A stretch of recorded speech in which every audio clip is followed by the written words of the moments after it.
बिस्मिल्लाहिर्रहमानिर्रहीम। अस्सलामुअलैकुम, मैं हूं सफिया खान। शामिल करते हैं हेडलाइन। साबिक गवर्नर मोहम्मद जुबैर को मुसल्लह अफराद की रोकने की कोशिश, धमकी या कुछ और। शरपसंदों को कराची का अमन खुटकने लगा। अली रजा अब्दी के बाद मोहम्मद जुबैर को निशाना बनाने की कोशिश, लीगी रहनुमा ने गाड़ी भगाकर जान बचाई। बोले सिक्योरिटी मांगी ना हुकूमत ने दी, अब जायजा लेना होगा।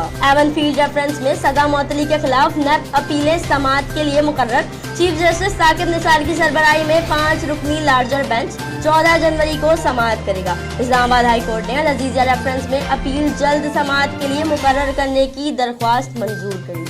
हमारा तो कोई इरादा नहीं कि हम आपको गिराएं, मगर आप एक दिन झूठ के बोझ तले खुद ही गिर जाएंगे। हमजा शहबाज बरस पड़े, साथ साथ नैब को चैलेंज कर दिया। बोले वज़ीर आज़म इमरान खान के खिलाफ हेलीकॉप्टर इंक्वायरी नैब के लिए टेस्ट केस है। 300 अरब वापस लाने का दावा पूरा न हुआ, ना जनूबी पंजाब सूबा बना। Army chief general Qamar Javed Bajwa की सदारत में कोर कमांडर कॉन्फ्रेंस, पाक अफगान सरहद पर बाड़ लगाने का अमल और मशरिकी सरहदों की सूरत हाल का जायजा।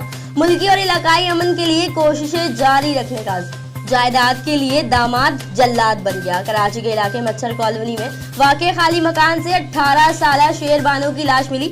मकतूला बड़ी बहन के लाहौर जाने के बाद बच्चों की देखभाल के लिए बहन के घर पर रह रही थी। अगले दिन खाली मकान से लाश मिली। मकतूला के वालिद ने दामाद के खिलाफ मुकदमा दर्ज करा दिया। स्कूल के वालिदैन हो जाएं होशियार, सुबह वैन वाला नहीं आएगा, स्कूल ड्रॉप करने का इंतजाम खुद करें। वैन ड्राइवर एसोसिएशन ने कल हड़ताल का ऐलान कर दिया। ट्रैफिक पुलिस पर बिला वजह पकड़ धकड़ का इल्जाम। साबिक सदर आसिफ अली जरदारी और बिलावल भुट्टो से मीर हासिल बजंजो की मुलाकात। नेशनल पार्टी सरबराह ने पीपल्स पार्टी की आला क़यादत से बिलावल हाउस कराची में मुलाकात की। मुलाकात के दौरान मुल्क की सियासी सूरत हाल और बलोचिस्तान के अमूर पर भी तबादला ख्याल किया गया। फिर वक्त इतना ही। मजीद खबरों और अपडेट्स के लिए विजिट कीजिए हमारी वेबसाइट csnlive.tv। इसके अलावा आप हमें ट्विटर और फेसबुक पर भी ज्वाइन कर सकते हैं। देखते रहिए CSN।